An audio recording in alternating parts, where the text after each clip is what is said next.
Kumakain ka ba ng karne ng kabayo? O ito, isang putahing luto sa kabayo. Tuturo ko sa iyo.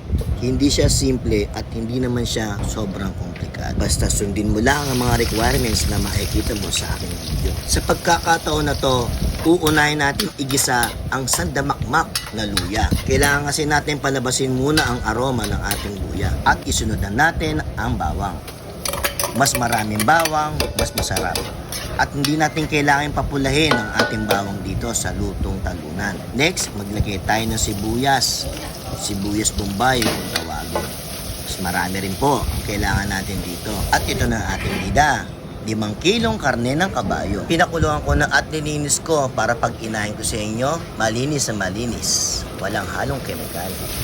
At ito na, mag-a-add na tayo ng mga kemikal. Siyempre, ang ayaw nyo, bechin. Bahala kayo. Magic sarap, maglalagay din ako.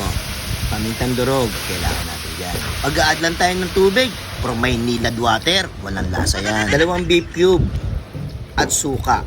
Ang suka, depende po sa inyo kung anong gusto nyo gamitin. Likom key, ang tagal na katang ginagamit. Hanggang ngayon, wala ka pa. Padala ka na. Oyster sauce, maglagay tayo. Asukal na puti, for balance. Patis to taste. Tikman nyo muna bago tayo maglagay.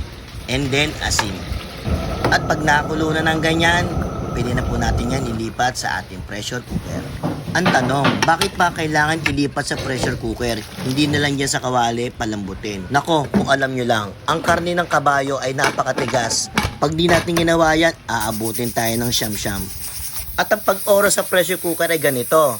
Kung kailan siya nag-whistle, doon pa lang tayo mag-i-start ng time. At pagkatapos ng 45 minutos, medya-medya na ang lambot niyan. Ngayon, ibabalik natin ulit sa kawali para aregluin kung ano ba ang kulang nito. At maglalagay pa ako ng sandamakmak na luya para sa aroma. At yan, luto na po ang ating isang putahe na luto sa kabayo. Hindi siya simple at hindi naman komplikado.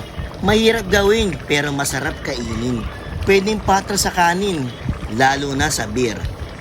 Ang lutong talunang kabayo. Salamat!